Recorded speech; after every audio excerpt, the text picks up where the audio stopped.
back to another episode in our Halloween tales.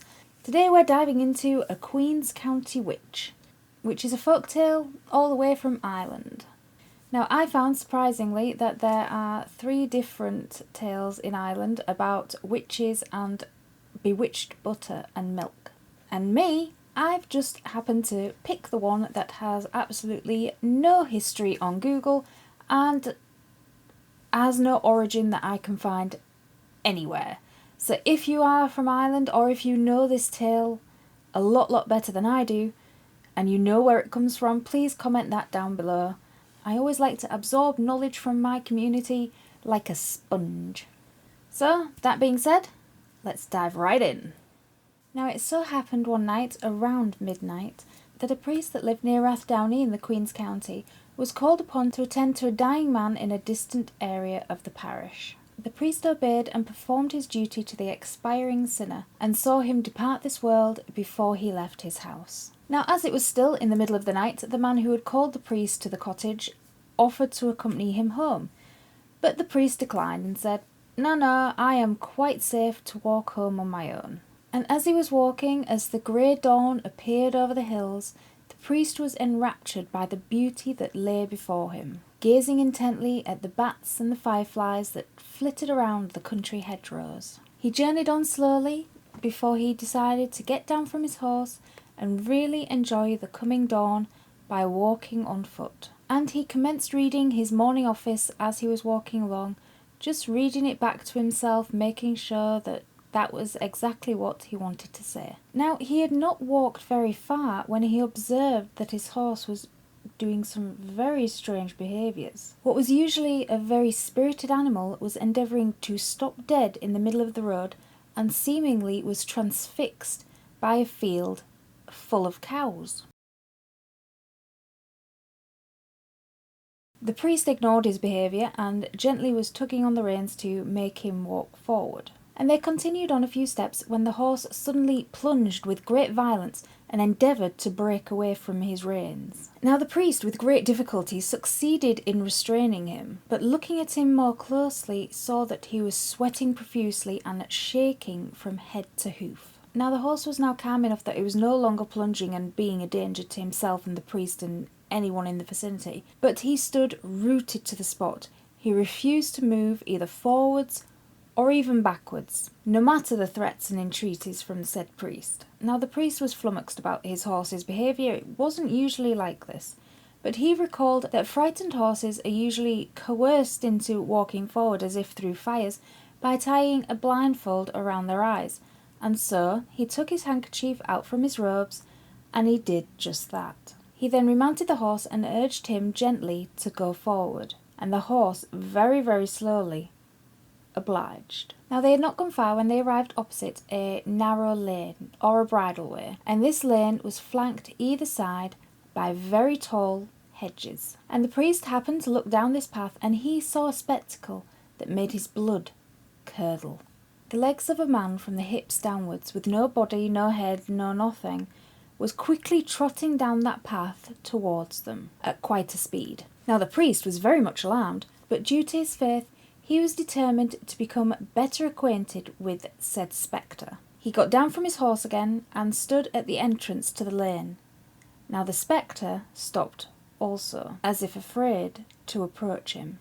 The priest stepped backwards and the legs advanced until the apparition was stood in the road. It wore yellow breeches, tied with green ribbons at the knee, and had no shoes or stockings on. Really, the fashion of these ghosts. Its legs were covered with long red hairs, and they were full of wet blood and clay and mud, presumably from scampering around the bramble hedges. Now the priest was very excited to examine this phantom, especially due to his philosophy, and he resolved to speak with it, although it had no mouth. Now the ghost was quite a bit ahead now. It had continued trotting up the road, so the priest jumped back on his horse and trotted after it, and he quickly caught up to it. The horse was still blindfolded at this point, so that bit's covered. "Hello, friend. Who art thou, or whither art thou going so early?" The hideous spectre made no reply, but uttered a fierce and superhuman growl, or oomph. "A fine morning for ghosts to wander abroad," again said the priest. Another oomph was the reply. Why don't you speak? Perhaps because it's got no mouth and is just a pair of legs. Unless it's going to tap dance its way out of it, or do interpretive dance, it's got no hope, to be honest. Why don't you speak? Umph.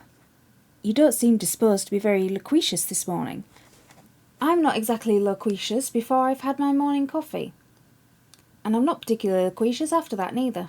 Umph, again.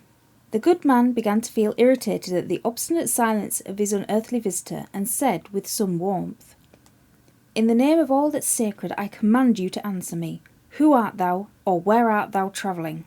Another umph, more loud and more angry than before, was the only reply.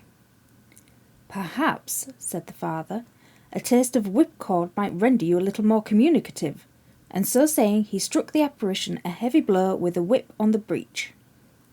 He tanned its arse for not talking to him, basically. Now at this, the phantom uttered a wild and unearthly yell and fell forwards into the road.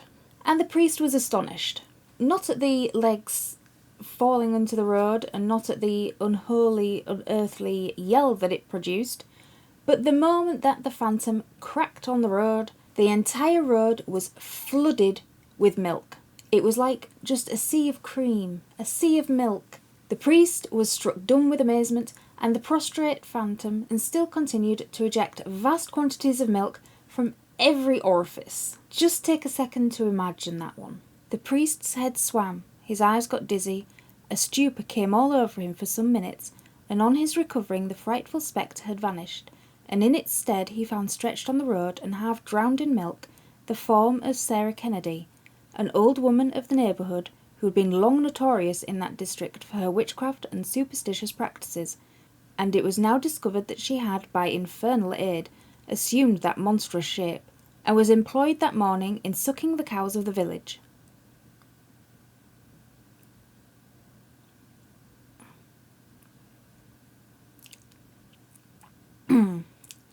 Had a volcano burst forth at his feet, he could not be more astonished. He gazed a while in silent amazement, the old woman groaning and writhing convulsively. So not really Christian charity to go and help the woman half drowning in milk. But never mind. "Sarah," said he at length, "I have long admonished you to repent of your evil ways, but you were deaf to my entreaties, and now, wretched woman, you are surprised in the midst of your crimes." The guy thinks he's Columbo. "Oh, father, father," shouted the unfortunate woman, "can you do nothing to save me? I am lost, hell is open for me, and legions of devils surround me this very moment, waiting to carry my soul to perdition." The priest had not the power to reply. The old wretch's pains increased, her body swelled to an immense size, her eyes flashed as if on fire, her face was black as night, her entire form writhed in 1,000 different contortions. Her outcries were appalling, her face sunk, her eyes closed, and in a few minutes she expired in the most exquisite tortures. The priest departed homewards, and called at the next cabin to give notice of the strange circumstances. The remains of Sarah Kennedy were removed to her cabin, situated at the edge of a small wood at little distance. She had long been a resident in that neighbourhood, but still she was a stranger, and came there no one knew from whence. She had no relation in that country but one daughter now advanced in years, who resided with her. She kept one cow, but sold more butter, it was said, than any farmer in the parish, and it was generally suspected that she acquired it by devilish agency, as she never made a secret of being intimately acquainted with sorcery and fairyism. She professed the Roman Catholic religion, but never complied with the practices enjoined by that church, and her remains were denied a Christian burial, and were buried in a sandpit near her own cabin. On the evening of her burial, the villagers assembled and burned her cabin to the earth. Her daughter made her escape, and never after returned. And so ends our Irish tale. If you like this tale, please leave me a like, leave me a comment, subscribe to my channel, and don't forget to click that little notification bell so that you'll be notified of every video that I put up. So going forward, remember, milk might be good for you, but don't steal it wearing yellow breeches and running around at daft o'clock in the morning when a priest might come by and denounce you to be a witch. And if he does, curse him and keep reading.